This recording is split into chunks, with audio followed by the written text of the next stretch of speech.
Now, time to sit down and watch Spy X Family. Wait, isn't this the series about a family entirely made up of spies? Oh. Oh, my bad. We're watching The X's. Well, excuse me while I go watch an entirely different series for this video. So, The X's is a show about a family of 4, made entirely of spies who have to balance their missions and spy lives with blending in and keeping a facade of normalcy. Carlos Ramos is credited as the creator, and normally here is where I would say where he's from and what year he was born, but neither Wikipedia nor IMDb gave me the answer, so if man wants to keep that under wraps, well, I'm not gonna go digging. I like to include it because it can help give a sense of background, but if it's not readily available, then that's okay. However, while I was watching The X's on the Internet Archive with friends, we found this promo he made for the show. So this'll have to suffice. Inside the Nicktoons studio. Hi, I'm Carlos Ramos, creator of The X's, and when I'm drawing my characters, I really get into it. Dad, I'll get you all! I draw a lot of inspiration from my actors on the show. One of the actors is Mr. X here. Was a really deep voice, and hello, Truman, how you doing there, pal? If I'm drawing Glowface here, sometimes I'll go into his pursed face and, that Mr. X. Curse you, X-Men! I find I'm doing it myself on my face. And if I'm drawing an action sequence, well...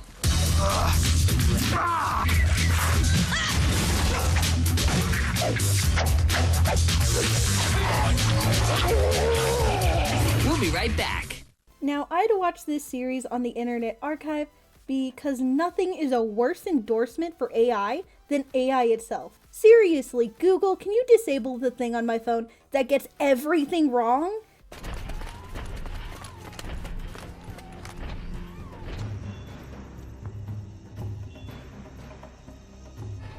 That's a lot of clankers. Because AI told me I could watch The X's on Paramount Plus, yet surprise surprise, it wasn't there.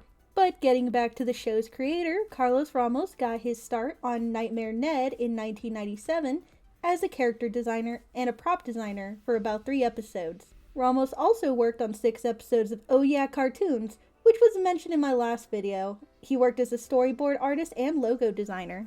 Ramos was multifaceted and worked both in the art department and the writing department for some of the projects he took part in, as this was the case for Chalk Zone, Dexter's Lab, My Life as a Teenage Robot, and my boyfriend's childhood crush, Nihao Kai-Lan, and Star vs. the Forces of Evil.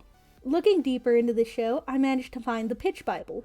For those of you who may not know, a Pitch Bible is the show's blueprint, a document containing various important details for a show, including character descriptions, plot outlines, genre, target audience, and main artworks, especially for most animated shows. This document is important especially for getting prospective producers, investors, and etc. interested in a project. I found this on the glorious Internet Archive, and I'll leave a link for anyone interested in checking it out. But it is so close to the show, with maybe some differences between the two, such as Sasquatch was meant to have a secret disguise as Sunshine, a female hippie that no one would notice, or maybe the original series just never was able to get that far as it only lasted 1 season worth of 20 episodes. Anyway, getting back to the spy thing from 2005. No, the other spy thing from 2005. Spy gear! Get in gear and get wired! With the Spy Gear laser tripwire! No, the other spy thing from 2005? No, the animated spy thing from 2005 without line art? Ugh. Anyway, getting back to The X's, we have Patrick Warburton as Mr. X, leader and father of the family, most famously known as Joe Swanson from Family Guy. All right, sweetie, you ready to get some new notebooks and protractors and slacks? I want blue jeans. You're getting slacks! He also plays Kronk from Emperor's New Groove, the Wolf in Hoodwinked, Brock Samson in Venture Bros, Ken in the B-Movie, and a bunch more. Then we have Wendy Malick playing Mrs. X, the combat specialist and mother of the family. Now, Wendy Malick has been working as an actor since 1978, when she played Stephanie in How to Pick Up Girls. Since then, she has had many parts, both bit and important, as a live-action actress and cartoon voice actress. But we're more focused on cartoons here, so her more notable roles include Principal Folsom in Fillmore, Beautiful Gorgeous in Jimmy Neutron, Beatrice Horseman in BoJack Horseman, Ida of the Owl House, and it may be a smaller part, but Dr. Karen Roberts in Static Shock. Since it's my channel, I get to be biased towards the shows that I grew up watching. Bruh. Next up, Lindsay Bartleson, I'm just gonna assume that's how we say her name, plays Tuesday X, teenage daughter, and team investigator. And looking at her history, this is one of the few, if not only, animated projects she's worked on. Some more notable roles from her include an appearance on The Amanda Show, playing both Lindsay and Tammy Sue on That 70s Show, playing Lily on Grounded for Life, Daniel on Malcolm in the Middle, and Becca on The Online Gamer. I never saw it, but IMDb said she was on 36 episodes of that, and apparently she was on a show called Extra Butter Please, but when I clicked on it, there wasn't even a plot, so I don't know. Making these videos, I tend to find a lot of random things. Like, researching this video, I found out there was a James Bond TTRPG, which is, a tabletop RPG, so like D&D. That's crazy! Getting back to the voice actors, Truman X, the youngest sibling and inventor of the X's, is played by Jansen Panettiere. I am trying my best with these names, I promise. Jansen got his start playing Kupchak's son on Even Stevens. He also starred as Periwinkle in Blue's Clues, younger Rodney in Robots, Casper in The Walking Dead, and last but not least, the home of the X's is a sentient computer called Home Base, voiced by Stephen Root, who you may know as Bill Dauterive or Buck Strickland from King of the Hill, Mayor Toadstool and additional voices in Amphibia, Professor Anders in The Legends of Vox Machina, Martin Mertens in Adventure Time, and I have to add this one in, Jack Haley in Young Justice, along with many more. Now, the X's work for Superior, and the bad guys work for Snafu. Now, the bad guys in Case consist of Glowface, voiced by Chris Hardwick, the leader with a science lightning orb on his head, Lorenzo Suave, voiced by Mr. Harriman, Tom Kane. This is Glowface's lackey and the more capable villain. Then we have Sasquatch, a villainous creature who believes animals are better than humans. He is voiced by Randy Savage, which that was a throwback for me, honestly.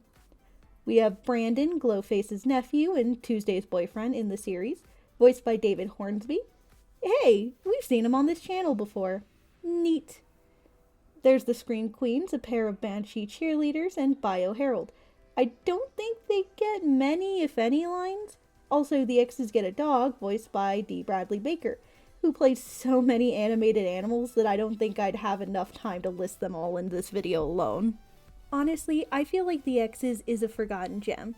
It is a product of the early 2000s, so a few moments don't age entirely well, like making fun of someone who likes Star Trek, for example, but for the most part, the creative dialogue and line delivery really sells the jokes.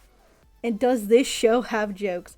Honestly, I feel like it was way ahead of its time in that regard, especially with the dialogue between the family and their adversaries, and even just the dialogue between the family members is interesting. Not only is the writing good, but the visuals are also pretty interesting with this lineless, geometric style that really helps the show pop, When you can see it, since early 2000s animated shows didn't have the exact same resolution we do today. And this family genuinely loves each other.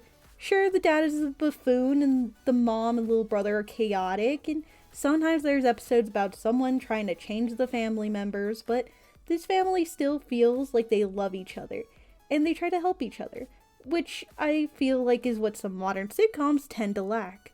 Call me boring or whatever, but when I see a couple in a show, I would much rather see them in love than see them fighting with each other. I'm sorry, Teddy. What happened? What happened? I'm killing Teddy. What? You gonna kill Teddy?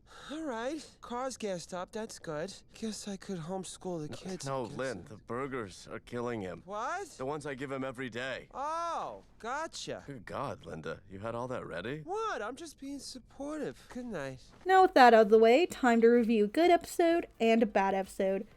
Hey, editing sleepy here. I have to edit these segments differently than I usually do, or else Paramount was either going to restrict my videos or blast them into the 9 hells where nobody would ever see them again. So, sorry if it's too much. Anyway, back to the video. Or, in this case, segments, as The X's is broken up into 2 segments per episode. Now, The X's has a lot of good episodes, so it was kind of a hard choice. But I finally settled on the segment, Her Majesty's Postal Service. We start with Mr. X constantly asking if there's any missions from Superior. Yet, to the annoyance of his family, they're lacking an assignment, as Glowface is hyperfixated over a racing game, which honestly, relatable. Mr. X is told by home base to help his family. Now, of course, he does this at the worst time, interfering with his family's activities. Of course, wanting Mr. X out of their hair, they let him know he can get a normal job to cover for his spy persona. He becomes a mailman. With Mr. X's love of rules and following them, he quickly becomes infatuated with this job, even training for it. Eventually, when the family does need him, he is too engrossed in his new job to help. The family at the same time also gets a mission to stop their enemy Sasquatch, but Mr. X is busy with his mailman job and the family goes without him.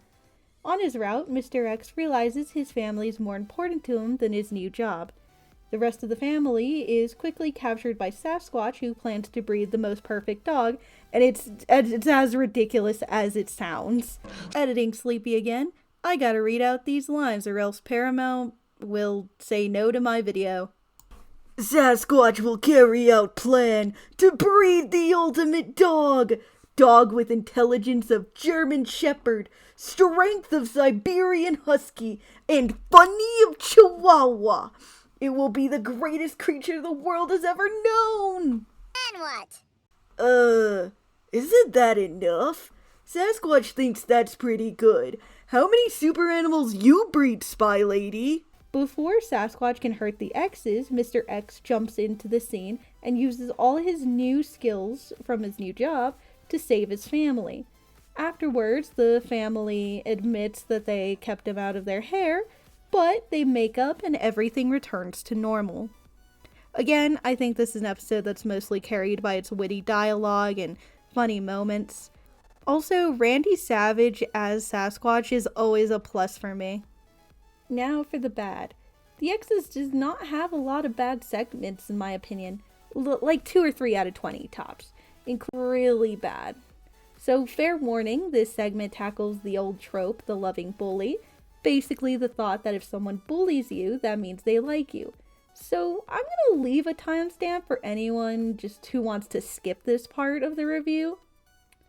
Alright, so you can jump to this time if you want to skip this part. Alright, now I don't know if it's obvious, but I hate this trope.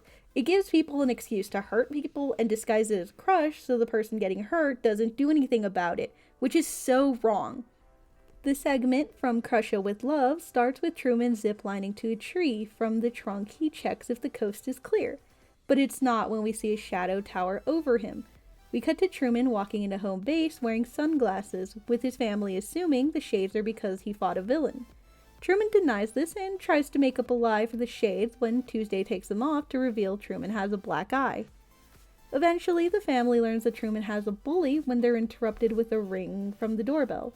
Assuming it's Truman's bully, the family makes him answer the door on his own for some reason. I get they're spies and they can kick butt, however, Truman obviously can't do this alone. But the family watches from the living room as the girl answers the door and forces Truman to take her to dinner. Not asks, forces, because when he tries to say no, she punches him. After she leaves, Tuesday tells the confused family that the girl likes Truman, so she wants to help him win her over on their date. Mr. X goes along to help, and Mrs. X goes along to record the interaction. Mrs. X has trouble as the staff blocks her shots, leaving her to injure them as punishment. Tuesday gives Truman terrible advice, and the whole family ends up making the night worse. After eventually following Tuesday's advice of being nice, the girl finds this repulsive and tells Truman she never wants to punch him again, which I would find as a win. Even the family notes that Truman never wanted to date her from the beginning, So why help him try to keep someone he doesn't want to be around? Ugh. Anyway, the exes fly their jet home, and if the episode wasn't bad enough, Truly fondly reminisces on getting beat up the whole night, and it seems like he misses his bully. I get the show's a comedy, but there's nothing funny about that storyline. The show's made jokes about Mrs. X hitting Mr. X as flirting before, but that has the context of them being really into spy and their spy jobs, and she's the combat specialist, but this doesn't have anything like that. Also, at least they show that they like each other in a good, healthy way and not just beating each other up. That'd be awful. Anyway, it has a couple of bad segments, one awful segment, and a few dated jokes, but the series is awesome otherwise. I highly recommend for anyone to go check it out if you're curious. Like I mentioned, most episodes are up on the Internet Archive, and make sure to type the apostrophe when looking up the X's. In my experience so far, it's just made the search way easier. Oh, right, in my last video, I was called out for not mentioning the barrier-breaking toxic yaoi power couple that is Boog x Lenny. So, I'll make it up here by mentioning the barrier-breaking toxic Yuri couple that is 7Y x Tuesday X here. Hope that helps. Alright, so if you enjoyed the video, be sure to like and subscribe, if you want. Ooh, and comment. If you're like me and get anxious or just don't know what to comment, then type anything. Maybe you could type your opinion on the show, maybe comment who your favorite character from the X's is, or just if you have memories related to the show, you can comment that. No joke, I got a comment like that on my Fanboy and Chum Chum video, and it's inspired me to make another video where I'll be talking about the old braces trope. It'll come out eventually, but thank you so much for watching.